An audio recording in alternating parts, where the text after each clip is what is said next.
Um, so what were your takeaways from your bodybuilding days? What do you still incorporate in your life now from then? And yeah, yeah, Yeah. what have you taken away to this day? Um, so many different things. I've taken, I would say like the biggest thing is moderation, Mm, like because bodybuilding is not about moderation.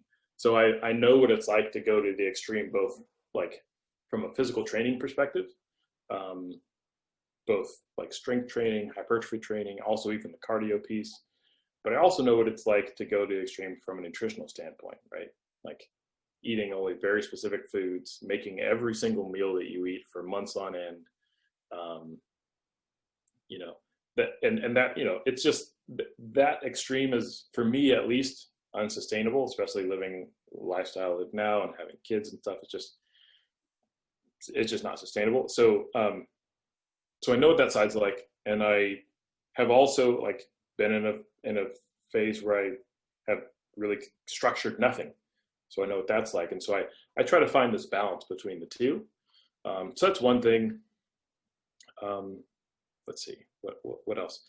Consistency, right? Like you train day one, and you look in the mirror on day two, and you're like, I don't see how however this looks today is going to look anything near stage ready yeah, in 3, 4, 6 months.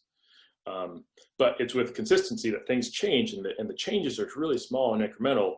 But you add up, 100 small incremental changes, you get a pretty nice chunk of improvement.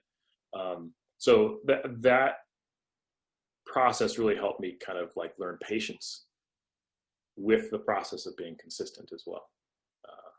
There's probably other stuff, yeah, but I would say those are like the two biggest things that I use now a lot too, and I try to coach that as well when I'm working with people.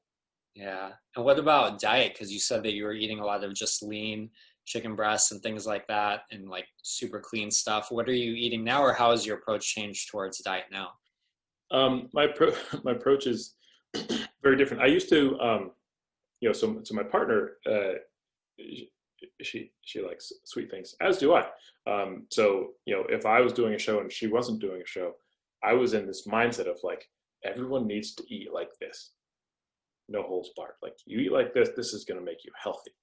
Um, but that's obviously not the case. But it serves to achieve a certain goal, and so I think that way of eating achieves that goal of being on stage. It didn't necessarily make me like healthier per se, because I'm sure I was missing a ton of micronutrients.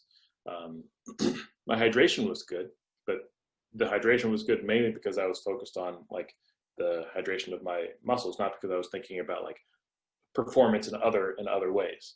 So my nutrition nowadays is much more lax Yeah, comparatively. Um, if my son has food in his hand and he brings it to my face and he's like, he's trying to like give it to me, I don't like turn it away. But in my mind, when I was bodybuilding, I would be like, yes, and I will never take something that's like a cheese snack from that's just something I'd never eat. I'll be honest with you, I eat cheese snacks, not every day, but I have them.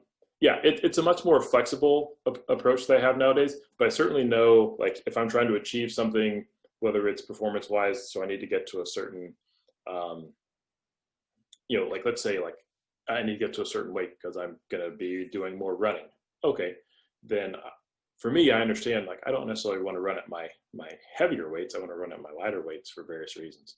So if I'm losing weight, it's for that performance piece to like reduce my chance of injury and stuff like that. yeah, Um, I do my best, and it's really not easy for me, but I do my best not to attach like my body weight to an image.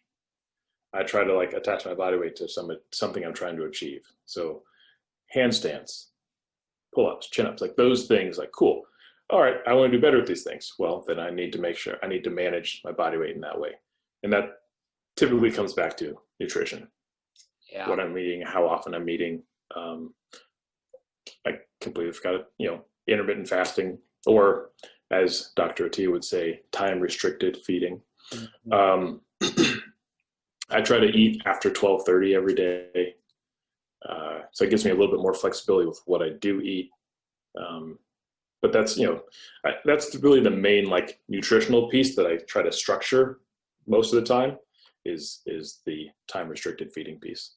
Yeah, that allows you a little bit more flexibility with some of the other things that you can eat in the day. And it's nice to have all these different tools, so you don't feel like the worst if you have something that your kid gives you or anything like that. So that's Yeah. awesome. And yeah, I like what you said about keeping your weight attached to different goals. I think I've told you, like, just from my background being a boxer, I have like I'm just still strict. I haven't competed in 10 years and I'm still strict about staying at my boxing weight. And I don't know what that, signifies to me. I think it just like, to me, it tells me that I'm being disciplined and I'm just so proud of being like exactly at the same weight year round, even though not all boxers are like that. Some boxers really go up and down, but yeah, I like that.